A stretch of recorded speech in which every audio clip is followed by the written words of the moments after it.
The afternoon sun hung low over Henderson Field on Guadalcanal, casting long shadows across the battered coral runway.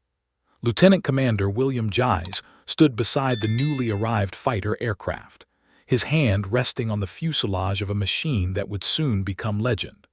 The distinctive inverted gull wings caught the tropical light, and the massive 13-foot propeller seemed almost absurdly large for a single-seat fighter. This was February 1943, and the United States Marine Corps was about to introduce a weapon that would fundamentally alter the balance of air power in the Pacific theater. The F4U Corsair had arrived with considerable reputation preceding it. During testing, the prototype had shattered the 400-mile-per-hour barrier in level flight, becoming the first American single-engine fighter to achieve such velocity. Yet as the Marines of VMF 124 Squadron prepared their aircraft for combat operations, Japanese intelligence officers on Rabaul were already dismissing reports about this new American fighter. Their assessment, filtered through a lens of early war victories and confidence in the proven Zero, characterized the Corsair as another heavy, clumsy American design that would fall to the superior maneuverability of Japanese fighters. This dismissal would prove catastrophically wrong. By the time the last guns fell silent over the Pacific in August 1945, the F4U Corsair would compile a combat record so devastating that it would fundamentally reshape Japanese aerial doctrine and contribute to the adoption of kamikaze tactics as a desperate alternative to conventional air combat. The statistics tell a brutal story. F4U and FG Corsair pilots claimed 2,140 air combat victories against only 189 losses to enemy aircraft, producing an overall kill ratio exceeding 11-1. Against the vaunted Zero specifically, the ratio climbed even higher to 12-1. But numbers alone cannot capture the psychological impact of this aircraft. Japanese ground troops and pilots gave the Corsair a nickname that perfectly encapsulated their terror.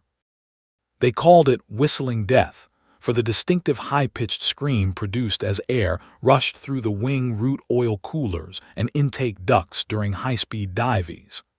That sound became a harbinger of destruction, an acoustic signature that announced the arrival of American technological and tactical superiority. The genesis of the Corsair emerged from specifications issued by the U.S. Navy Bureau of Aeronautics in February 1938. The Navy demanded maximum obtainable speed combined with a minimum stalling speed not exceeding 70 miles per hour. Rex Beasel, chief engineer at Chance Vought Aircraft, assembled a design team to meet these ambitious requirements. The challenge was formidable. Achieving the required speed meant installing the most powerful engine available, yet carrier operations demanded manageable handling characteristics at low speeds. Beasel's team selected the Pratt and Whitney R2800 Double Wasp, an 18-cylinder twin-row radial engine capable of producing over 2,000 horsepower. This power plant represented American engineering at its finest, a massive air-cooled radial that delivered reliable power under the most demanding combat conditions. The R2800 displaced 2,804 cubic inches and generated 2,100 to 2,380 horsepower depending on the variant, providing the Corsair with performance that Japanese designers could not match. The massive engine required an equally massive propeller to convert horsepower into thrust. The 13-foot Hamilton standard propeller presented a ground clearance problem that Vought engineers solved with the distinctive inverted gull wing configuration. This design allowed the landing gear to be shorter and lighter, while providing adequate clearance for the propeller. The wings were not merely functional but aerodynamically sophisticated, featuring Vaught's carefully refined ailerons that were initially carved from wood, then whittled and sanded to provide optimal roll rate. By May 1940, the prototype XF4U-1 took to the air. Test pilots immediately recognized they were flying something extraordinary. The aircraft achieved speeds exceeding 400 miles per hour, performance that seemed almost science fiction to observers accustomed to fighters that struggled to reach 350 miles per hour.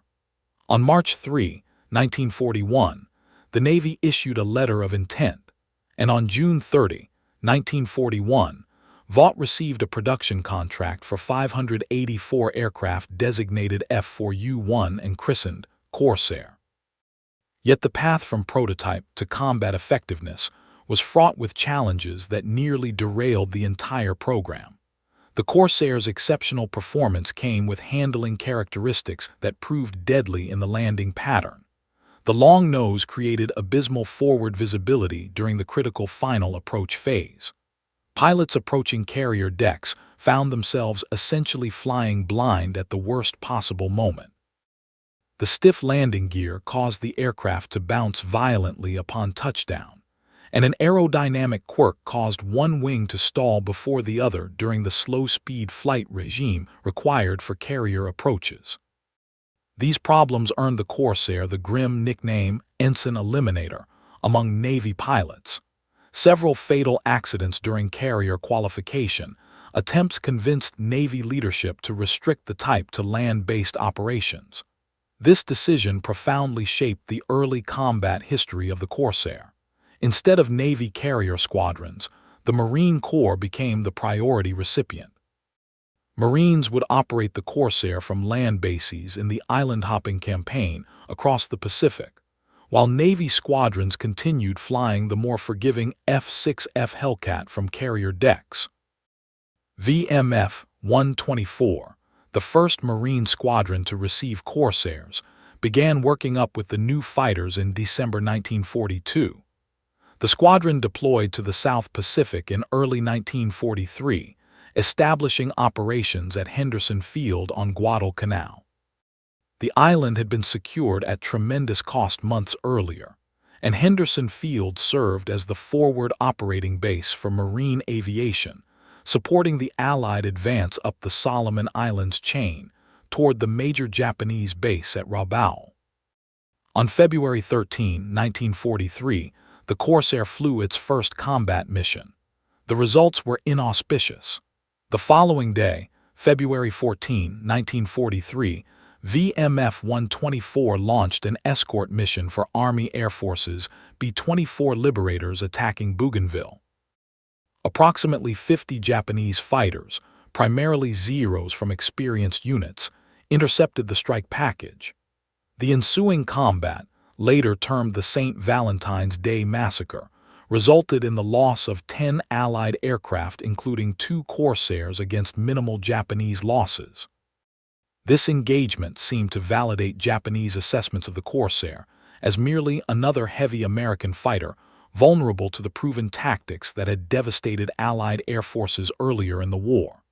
Japanese pilots reported that the new American fighters were fast but clumsy in turning combat.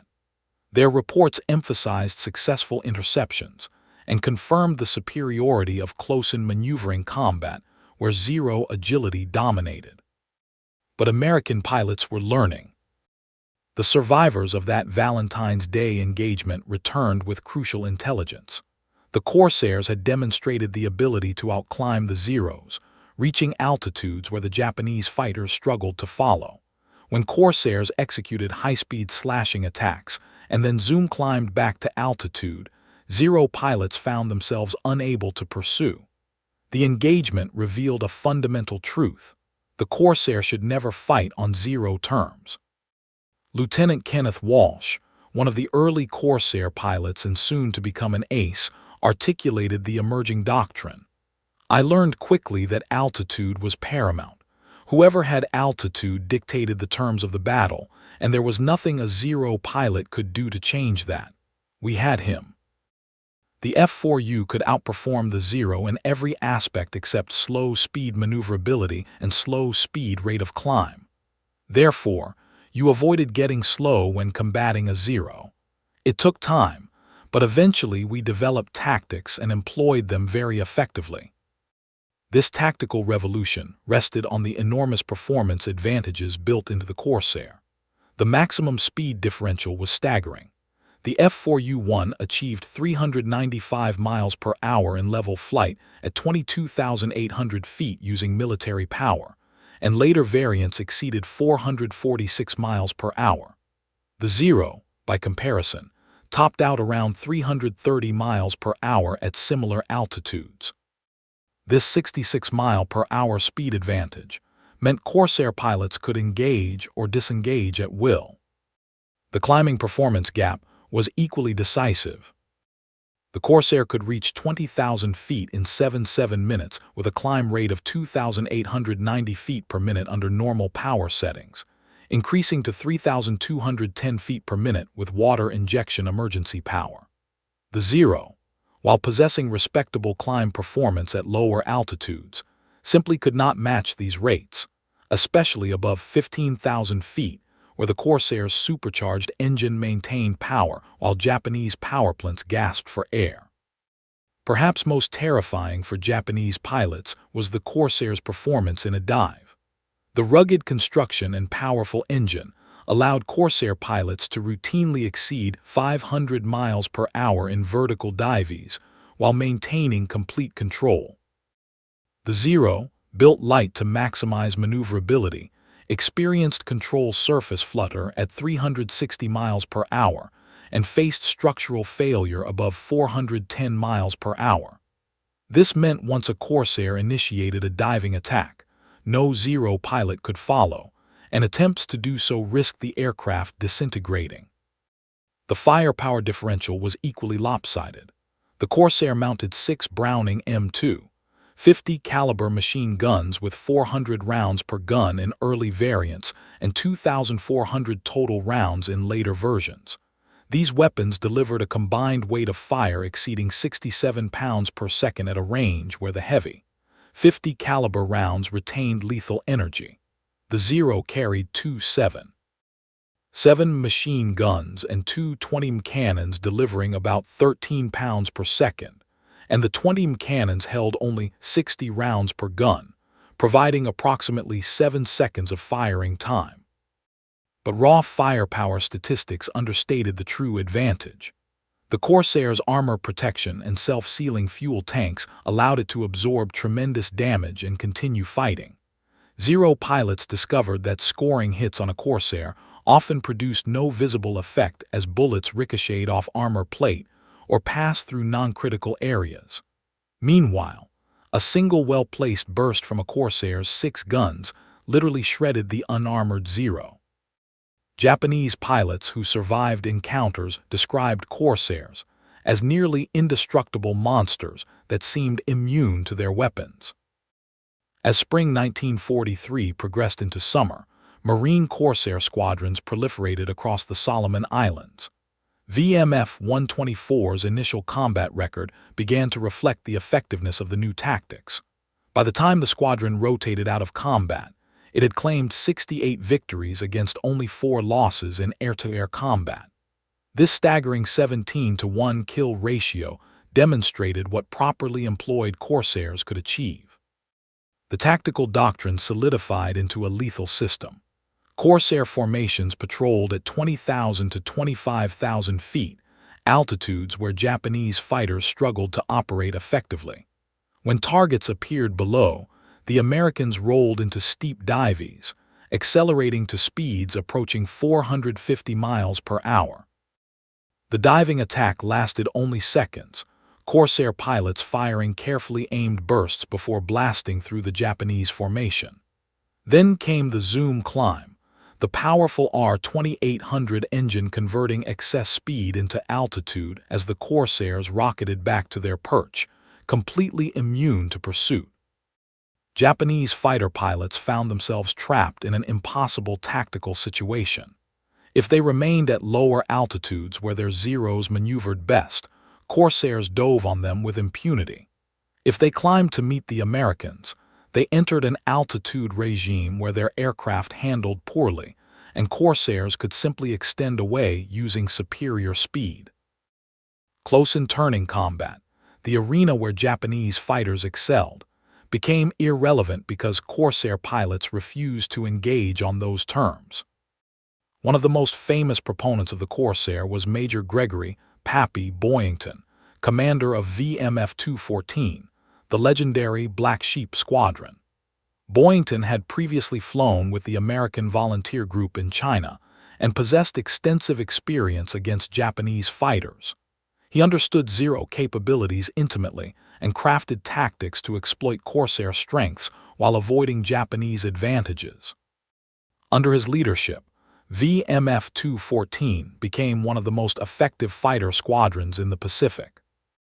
Boyington's personal combat record epitomized Corsair dominance. During periods of intense combat in the Russell Islands, New Georgia, Bougainville, and New Britain areas between August and December 1943, he shot down 14 enemy fighters in 32 days. By December 27, 1943, his score stood at 25 confirmed victories. His tactics emphasized aggressive pursuit of altitude advantage followed by slashing attacks that gave Japanese pilots no opportunity to employ their maneuverability.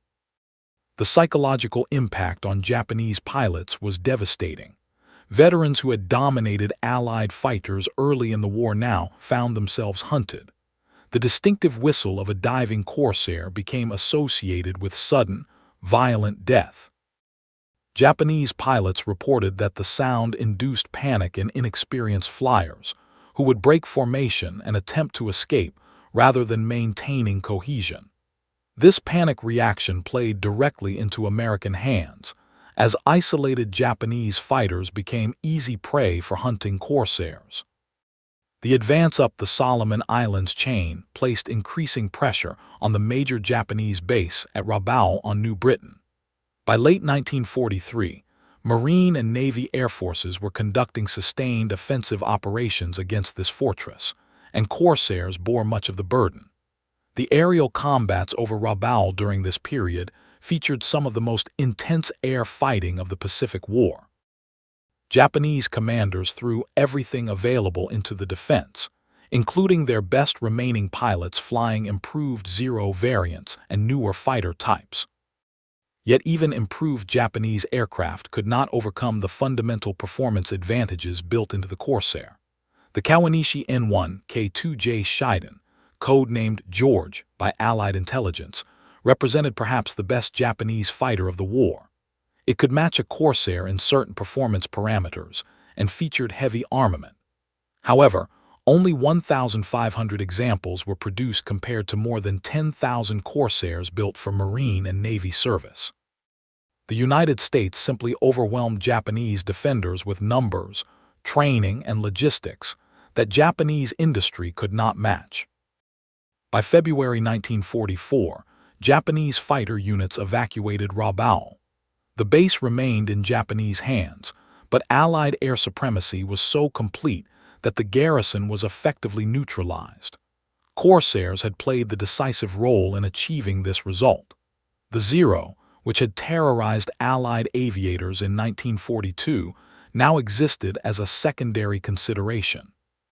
Corsair pilots actively hunted the vaunted Japanese fighter, knowing that American performance advantages made the outcome of any engagement virtually certain.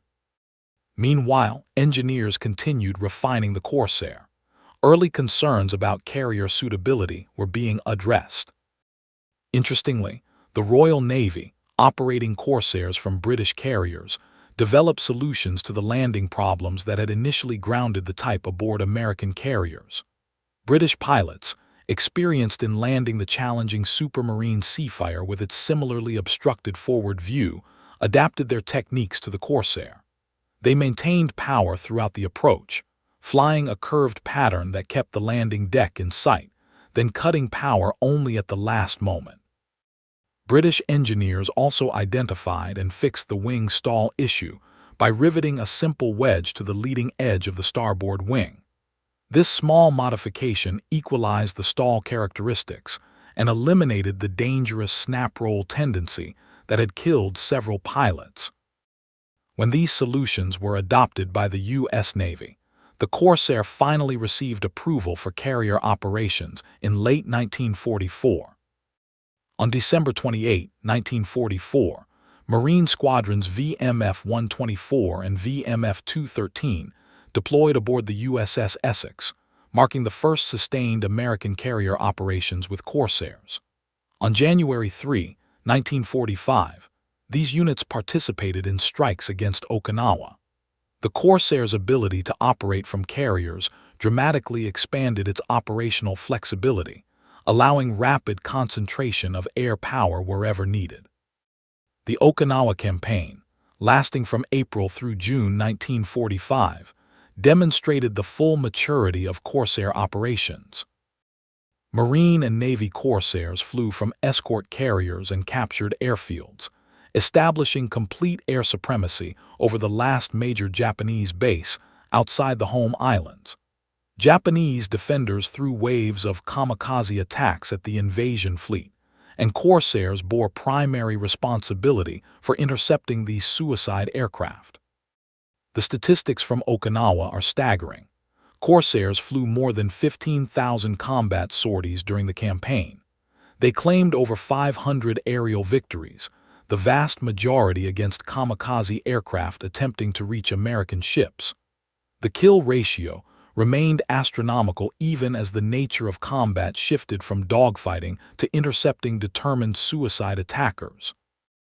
Corsair pilots developed specialized tactics for kamikaze interception, using their superior speed to position for deflection shots that destroyed incoming aircraft before they could reach their targets.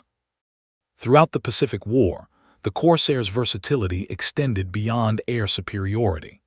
The aircraft proved highly effective as a fighter bomber, capable of delivering substantial ordnance against ground targets. Corsairs delivered 15,621 tons of bombs during World War II, representing 70% of total bombs dropped by U.S. fighters. This dual-role capability meant Corsair squadrons could sweep enemy fighters from the sky in the morning, then conduct precision strikes against ground targets in the afternoon.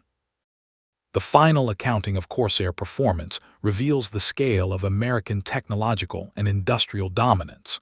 Total operational sorties for F4U and FG variants reached 64,051, with only 9,581 sorties flown from carrier decks until late in the war.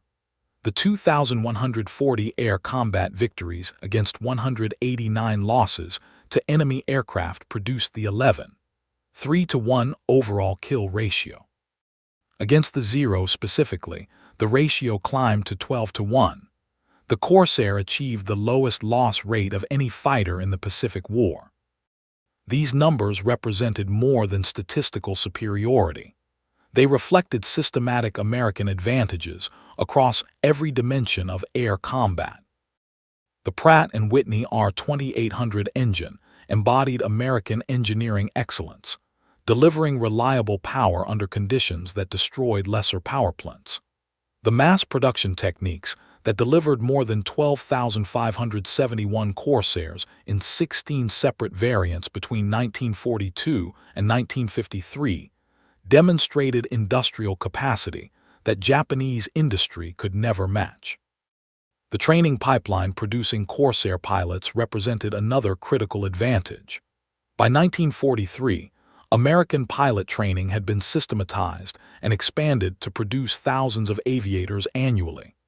Japanese training, devastated by the loss of experienced instructors at Midway and in the Solomon Islands campaign, produced increasingly poorly trained replacement pilots.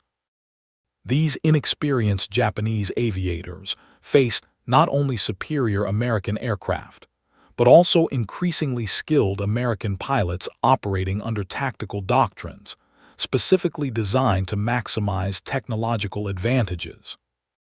The moral dimension of this dominance cannot be ignored.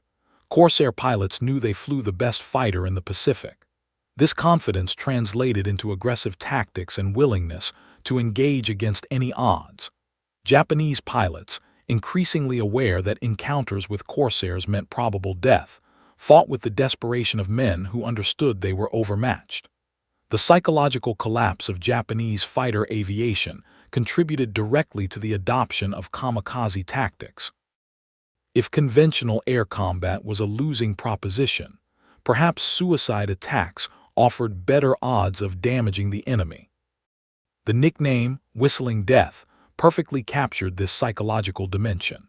Japanese ground troops who survived Corsair strafing attacks described the sound as the last thing many soldiers heard. The high-pitched whistle announced incoming destruction with mechanical certainty. There was no escape, no defense, only the knowledge that American technology was about to deliver lethal violence with precision and overwhelming force.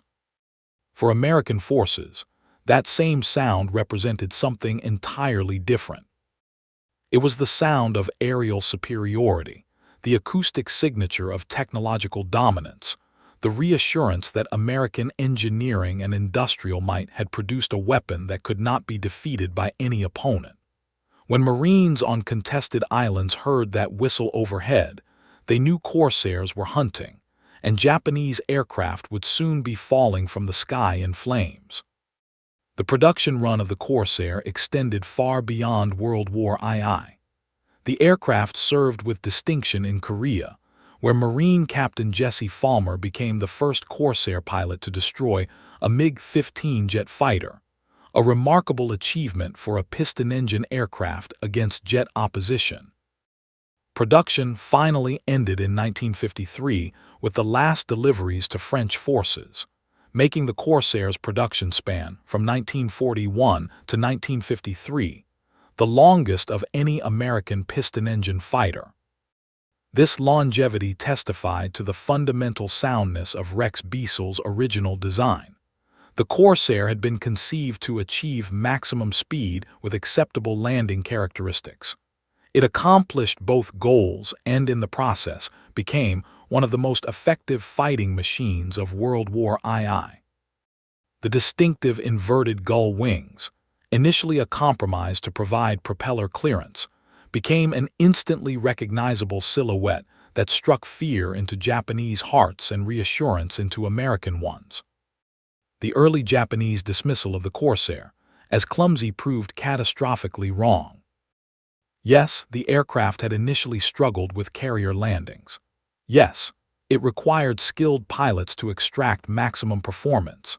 But once American aviators and engineers solved the operational challenges, the Corsair revealed itself as a devastating weapon that could outfight anything Japan produced. The 12-to-1 kill ratio against Zeros was not achieved through pilot skill alone, though American aviators were superbly trained. It reflected systematic American advantages in engine technology, aircraft design, production capability, tactical doctrine, and the industrial infrastructure that kept aircraft maintained and operational. Every dimension of comparison favored the Corsair. The massive R2800 engine generated nearly twice the horsepower of the Zero's Nakajima Saki, providing the speed and climb performance that enabled American tactical dominance. The rugged construction allowed Corsairs to absorb damage that would destroy Japanese fighters. The heavy armament delivered overwhelming firepower. The long range and endurance meant Corsairs could operate at distances where Japanese fighters were already at the limit of their fuel capacity. American logistics maintained these complex aircraft at forward bases under primitive conditions, while Japanese maintenance capabilities degraded steadily as trained mechanics were killed and spare parts became unavailable. The human factor magnified technological advantages. As the war progressed and Japanese ace pilots were killed, their replacements received minimal training.